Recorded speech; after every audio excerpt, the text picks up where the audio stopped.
Brown Forman, on y va très rapidement. Combien est-ce qu'on est prêt à payer pour ce genre de business? Premièrement, on commence par la croissance des revenus. On voit ici que, bon, en termes de croissance sur les dernières années, si je prends les 5 dernières années, croissance des bénéfices nets, qu'est-ce qu'on a ici? Parce que croissance des revenus n'est pas synonyme de croissance des bénéfices nets, hein, ne l'oubliez pas. On a des croissances de 2,60%.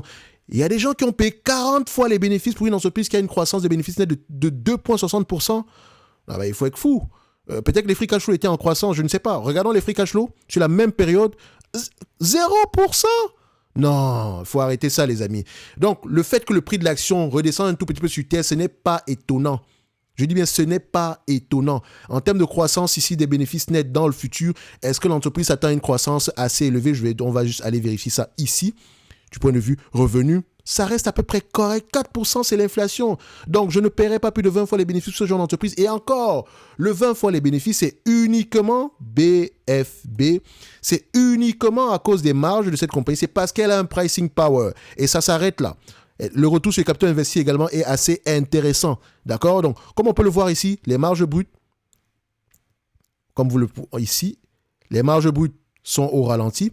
Je l'ai mentionné dans l'analyse sectorielle. On a une pression des marges ici. L'inflation, ça impacte ce genre de business. D'accord? Ou en supplément de ça, les consommateurs, la consommation, les consommateurs dépensent moins. Même si les revenus de ces entreprises augmentent, ne l'oubliez pas, le revenu augmente ici. Est-ce que c'est parce que les volumes augmentent ou bien c'est parce que le prix augmente? Et vous allez voir ici qu'il y a une baisse des volumes sur l'ensemble du secteur, sur l'ensemble de ces entreprises-là. Bref, Brown Forman, c'est une croissance des revenus. On va se dire ici que revenus croissants, etc. depuis plusieurs années, mais prenez toujours la croissance sur 5, 10, 20 ans. Vous allez voir ici qu'on a une croissance au ralenti. OK? Ensuite, marge EBITDA. 36 fois, on était à 36%, là on se retrouve à du 30%. Marge brute ici, on avait du 70%, on se retrouve aujourd'hui à 60%. Est-ce que l'entreprise va pouvoir remonter la pente? Je n'en sais rien. Pourquoi est-ce qu'on est arrivé à ce niveau-ci? Je n'en sais également rien. Enfin, j'ai une idée, mais je vous laisse ici aller vérifier vous-même.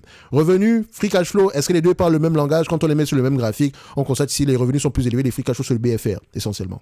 OK? Donc, en dette d'aujourd'hui, dette nette sur EBITDA, c'est une entreprise qui a une dette nette sur EBITDA aux alentours de 2,1 fois les EBITDA ici. La dette nette du point de vue volume, on a à peu près 2,8 milliards ici avec les free cash flow, enfin, disons, avec les bénéfices, on peut repayer la dette nette ici à peu près en 3 ans. On va le dire comme ça. Les free cash flow également auront tendance à égaliser les bénéfices nets ici. Nombre d'actions, est-ce que le nombre d'actions augmente ou diminue? Elle rachète massivement ses actions. Donc, quand on dit, mais elle ne verse pas de dividende, attention, le rachat d'actions, c'est un dividende déguisé plus efficient que le dividende. Actuellement, non, elle verse un dividende, mais c'est rikiki. Mais n'oubliez pas que c'est le shareholder yield qui est important, les amis. Oui, un like, un abonnement, un commentaire, ça fait toujours plaisir. En description de la vidéo également ici, vous avez la possibilité d'obtenir la Top Newsletter gratuitement, où je partage des analyses sectorielles. Et pour ceux qui veulent aller plus loin, le service Top Analyse est là pour vous, où je partage également ici des analyses qualitatives sur des entreprises qui, moi, me semblent sous-évaluées, ainsi que je fais également le suivi des entreprises que j'ai précédemment mentionnées. Je lis, j'écoute les conférences calls et je vous donne mon avis sur les entreprises qui semblent intéressantes. Plus d'autres éléments. Je vous laisse aller voir ça en description de la vidéo. Donc, comme vous pouvez le voir ici, le shareholder yield est plus élevé. Donc, c'est-à-dire que l'entreprise, elle verse un dividende aujourd'hui de 1,61%. Mais en réalité, si on combine le dividende, le buyback, plus l'augmentation de la dette ici, on a 1,76. Si on n'avait pas pris en considération l'augmentation de la dette, on serait plutôt aux alentours ici des 3,2% de dividende. OK? Et ici, rendement sur coût d'acquisition, 3,82%.